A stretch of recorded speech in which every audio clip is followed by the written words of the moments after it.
প্রিয় ভাইয়ের আমার, আজকে সেই দিনের শেখ হাসিনা বাংলাদেশে প্রত্যাবর্তনের পর থেকে আজকে 42 বছর তিনি আওয়ামী লীগের সভাপতি এবং 1975-এর 15 আগস্ট বঙ্গবন্ধুকে হত্যা করার পর 1996 সালে শেখ হাসিনার নেতৃত্বে আওয়ামী লীগ রাষ্ট্রীয় ক্ষমতায় গিয়েছে। 96 থেকে 2001 সাল রাষ্ট্রীয় ক্ষমতায় ছিল শেখ হাসিনা।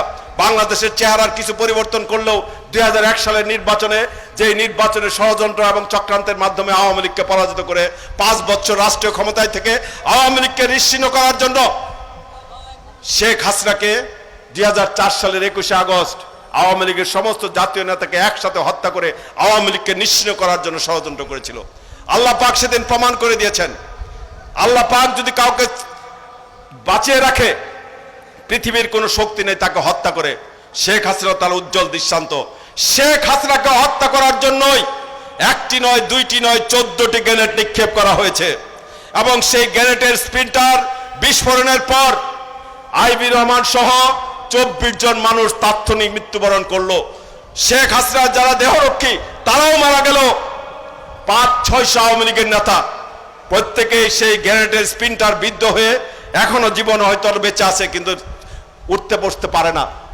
অথচ যাকে লক্ষ্য করে এই গ্রেনেডগুলো নিক্ষেপ করা হলো শেখ হাসিনাকে হত্যা করার জন্য, একটি গ্রেনেডের একটা স্প্লিন্টার আল্লাহর পাকের অশেষ রহমতে শেখ হাসিনার দেহকে স্পর্শ করে নাই। আজকে শেখ হাসিনা জীবিত, কারণ আল্লাহ পাক জানতেন যে শেখ হাসিনার যদি মৃত্যু হয় 1971 সালে 30 লক্ষ মানুষ যে রক্ত দিয়েছে, শহীদ হয়েছে, সেই হত্যার বিচার এই বাংলার মাটি তার কেউ করতে পারবে না। শেখ হাসিনার যদি মৃত্যু হয় জাতির পিতা বঙ্গবন্ধু শেখ মুজিব 1947 সাল থেকে 71 সাল পর্যন্ত যার জীবনের যৌবনের কাল কাটিয়েছেন কারাগারে, বারবার মৃত্যুর মুখোমুখি হয়েছেন, অত্যাচার নির্যাতন হয়েও তিনি বাংলার মানুষের অধিকার আদায়ের জন্য সংগ্রাম করেছেন। সেই বঙ্গবন্ধুর স্বপ্ন ছিল উন্নত সমৃদ্ধ বাংলাদেশ গড়ে তোলার। সেই স্বপ্ন কোনোদিন পূরণ হবে না। তার কারণে আল্লাহ পাক সেদিন শেখ হাসিনাকে রক্ষা করেছে। প্রিয় ভাইয়ের আমার, আজকে শেখ হাসিনাকে যারা হত্যা করেছে সেই জিয়ার দল বিএনপি আজকে বাংলাদেশের রাজনীতি করে, সেই 71-এর রাজাকার আল বদর আল শামস যারা 30 লক্ষ মানুষকে হত্যা করেছে বাংলাদেশের জন্মের সময়, সেই হত্যাকারীরা রাজাকাররা আল বদররা বাংলাদেশের রাজনীতি করছে এবং তারা বুক ফুলিয়ে চলে, এখনো প্রকাশ্যে ষড়যন্ত্র করছে। 1975-এর 15 আগস্ট বঙ্গবন্ধুকে গোপনে ষড়যন্ত্র করে তাকে হত্যা করেছে।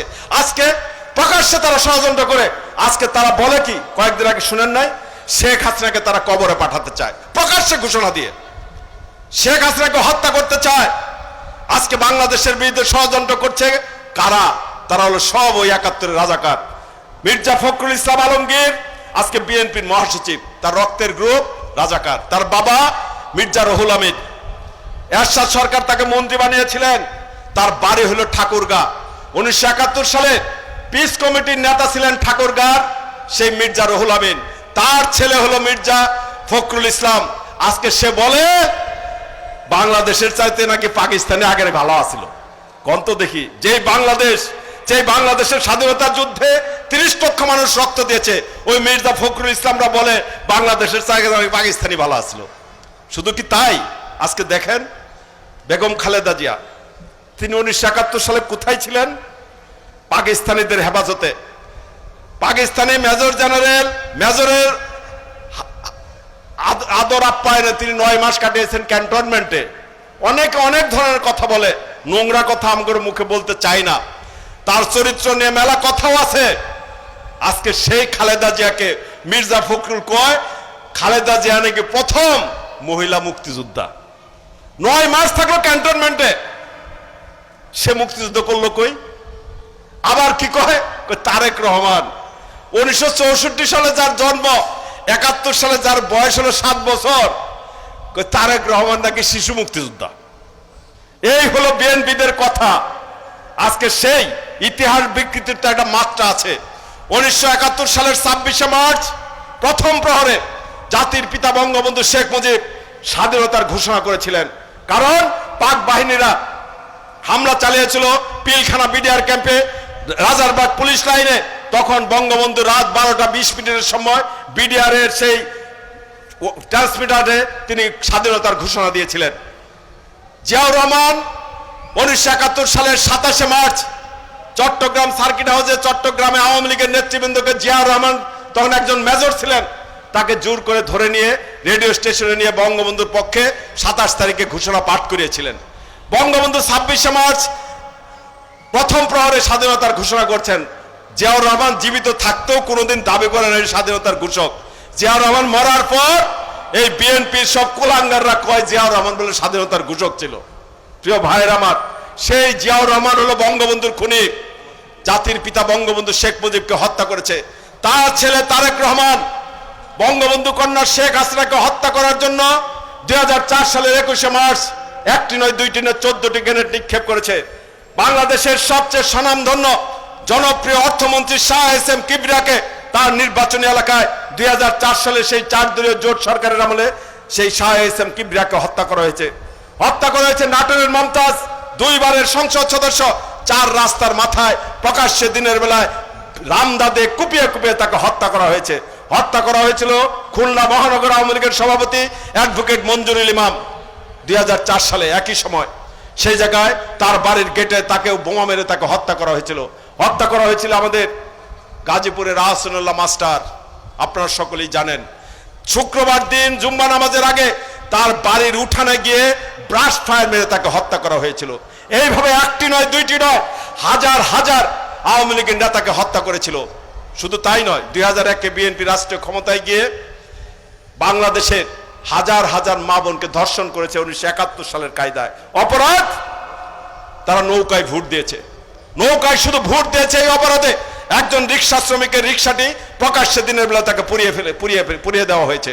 একজন দরিদ্র কৃষক নৌকায় ভোট দিয়েছে এই অপরাধে তার বাড়িঘর ভাঙচুর করে সেই বাড়ির জায়গার মধ্যে পুকুর খুঁজে সেই জায়গায় কোনোদিন বাড়ি হচ্ছিল যাতে কোনো নাম নিশানা না থাকে, এরকম ঘটনা ঘটিয়েছে। একটি নয়, দুইটি নয়, হাজার হাজার ঘটনা।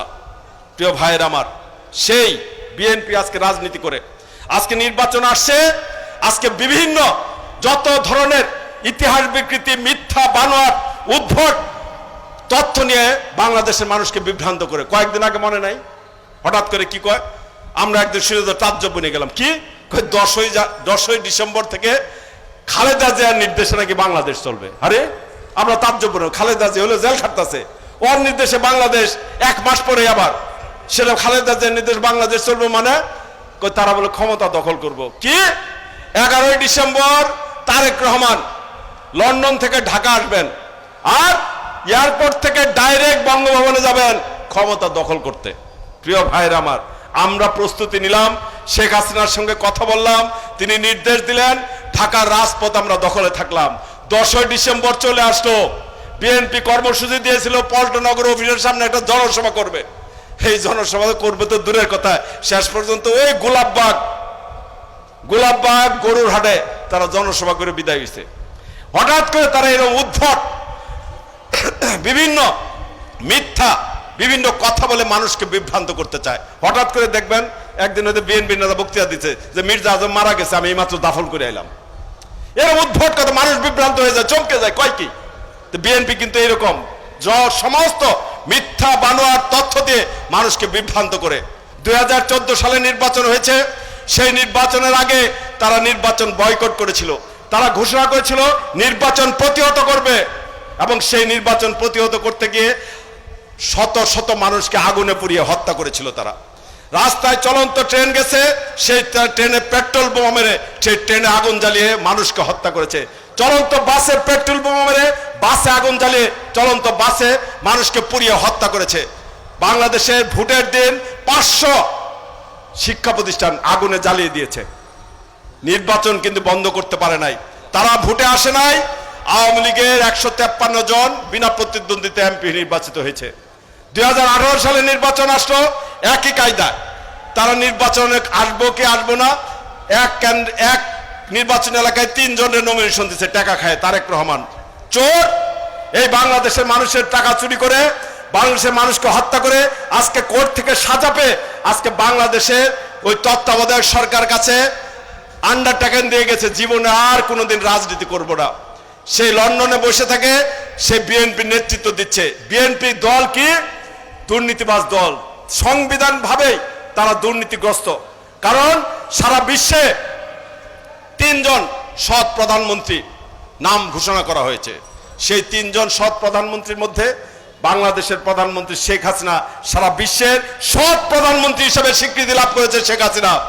আবার একইভাবে আরেকটি সংস্থা বিশ্বের সবচেয়ে দুর্নীতিবাজ রাজনৈতিক পরিবার হিসেবে তালিকা প্রণয়ন করা হয়েছে। সেই তালিকায় 3 নম্বর দুর্নীতিগ্রস্ত পরিবার হলো খালেদা জিয়ার পরিবার। এটা আমরা আওয়ামী লীগ, যুবলীগ, ছাত্রলীগ কিন্তু এই গবেষণা করি নাই, গবেষণা করেছে কারা? আন্তর্জাতিক সংস্থা।